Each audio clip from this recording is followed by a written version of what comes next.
அன்புக்குரியவர்களே, உங்கள் அனைவரையும் இயேசுவின் நாமத்தில் வாழ்த்துகின்றேன். 1952 ஆண்டு வெளிவந்த ஒரு திரைப்படம்தான் தூய பாத்திமா அன்னை திரைப்படம். இதை ஆங்கிலத்தில் முதலில் ஆடியோ கிளாசிக் கேத்தலிக் புக்ஸ் என்று சொல்லக்கூடிய நிறுவனத்தார் வெளியிட்டனர். அவர்களிடமிருந்து இந்த காப்பு உரிமையை பெற்று முதலாக நம்முடைய தமிழகத்தில் இந்த தூய பாத்திமா அன்னையின் திரைப்படத்தை தமிழில் கொண்டு வருவதில் பெருமிதம் கொள்கின்றோம். ஆகவே எமது கும்பகோணம் மறைமாவட்டத்தின் சார்பாக இந்த படத்தை வெளியிடுவதில் நாங்கள் மகிழ்ச்சி அடைகின்றோம். இந்த படம் வெளிவருவதற்கு பின்னணி குரல் கொடுத்தவர்கள் மற்றும் இதற்குரிய செலவினங்களை பகிர்ந்து கொள்ள முன் வந்த நன்கொடையாளர்கள் அனைவரையும் நன்றி உணர்வோடு நினைத்து பார்க்கின்றேன். அவர்களது குடும்பங்களை ஆண்டவர் நிறைவாக ஆசீர்வதிப்பாராக. ஆமேன். அனைவரும் இந்த படத்தை கண்டு ஜெபமாலை பக்தியில் வளருவோம். நன்றி.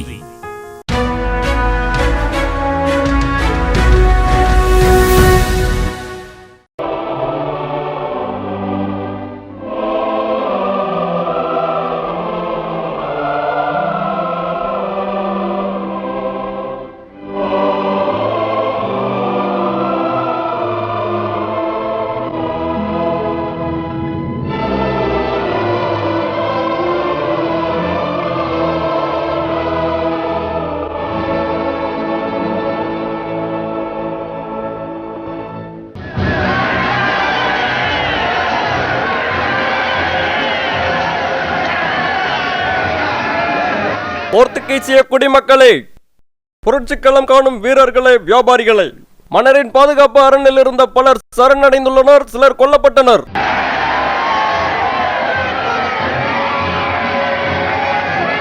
மன்னர் மேனுவல் பதவி துறந்து இங்கிலாந்து நாட்டுக்கு தப்பி செல்கிறார்.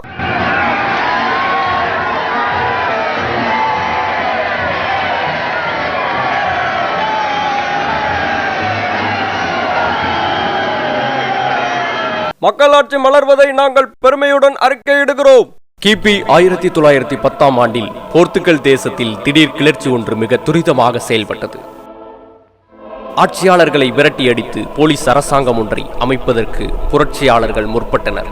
இது ஐரோப்பிய நாடுகளில் அவ்வப்போதும் நடைபெறும் வழக்கமான நிகழ்வாக இருந்தது. போர்ச்சுகல் தேசத்தில் முடியாட்சி அழிந்தது போல் திருச்சபை அதிகாரத்தையும் அழித்து மக்களுக்கு விடுதலை கொணர்ந்து பாட்டாளி வர்க்க ஆட்சியை அமைப்போம். இன்னும் எத்தனை நாட்களுக்கு இதே வார்த்தைகளை கேட்டுக்கொண்டிருக்க வேண்டும்? எனவே மதவாதிகளை கடுமையாக துன்புறுத்தும் கொடிய செயலில் ஈடுபட்டனர். அரசாங்கத்தை எதிர்த்த மதகுருக்களை சிறையில் அடைத்தனர். மற்றவர்கள் இராணுவத்தால் சிறைபிடிக்கப்பட்டு கைதி எண்கள் வழங்கப்பட்டு புகைப்படம் எடுக்கப்பட்டு குற்றவாளிகள் போல் அவமதிக்கப்பட்டனர். ஆனாலும் போர்த்துகீசியர்கள் தங்கள் இறை நம்பிக்கையில் தீவிரப்பட்டு கொன்றவர்களாக விளங்கினர். பல ஆண்டுகள் நடைபெற்ற அரசியல் எழுச்சிக்கு பின் மிக உள்ளடங்கிய மாவட்டங்களில் ஆலயங்கள் திறக்க அனுமதிக்கப்பட்டன. அப்படித்தான் மலை கிராமமான பாத்திமாவில் ஒரு சிறு கூட்டமாக தங்கள் முன்னோர்களின் கடவுளை வணங்கிய வேளையில் 1917 ஆண்டு மே மாதம் 15ஆம் நாள் ஞாயிற்றுக்கிழமை பாத்திமா நகரில்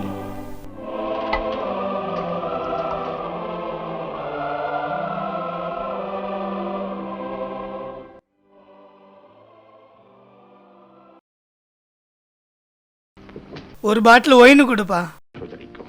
ஆண்டனியோ, குடி.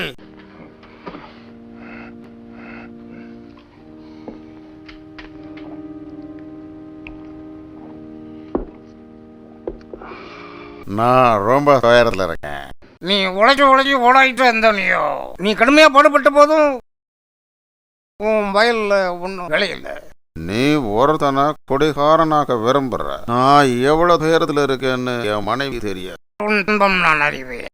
அந்த வருத்தத்திலே எனக்கு தூக்கம் வருவதில்லை. என்னை பார்த்து நானே சொல்லிக்கிறேன். கோகோ, உன் நண்பனுக்கு நீ உதவி செய்ய வேண்டும். ஒரு விலங்கை போல் நான் கஷ்டப்படுறேன். விலங்கை போலவே. இது உனக்கு தேவையா? வித்துடு அந்த நிலத்தை. ஆமா ஆமா ஆமா, வித்துறேன் அந்த நிலத்தை. அந்த நிலத்தை வித்த பணத்தில் நம்ம 2 பேரும் சேர்ந்து ஒரு புதிய தொழில் தொடங்கலாம். வாங்கிடலாம் ஒரு போட்டு. போட்? ஆமா. மலை பிரதேசலையா? இந்த வறண்ட பிரதேசத்தை பத்தி பேசாத, விட்டுடு. கடற்கரை பகுதிக்கு போவோம், நிறைய மீன் பிடிக்கலாம். செலவு இல்லாத தொழில், விதைக்கவும் வேண்டாம், தண்ணீர் பாய்ச்சவும் வேண்டாம். என்ன சொல்ற? ஆமா, நான் யோசிக்கிறேன்.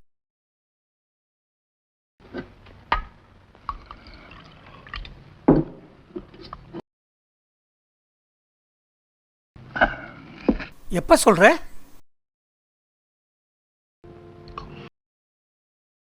இல்ல,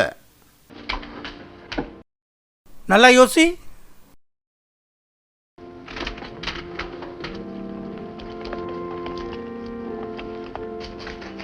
ஐயோ, சிக்கல்ல மாட்டிக்கிட்டேன். என் மனைவி என்ன தேடிக்கிட்டு இருக்கா. உன்கிட்ட கேட்டா என்ன பார்க்கலன்னு சொல்லிடு. அந்த நிலம், பணம், மீன், செல்வம், என்ன சொல்ற?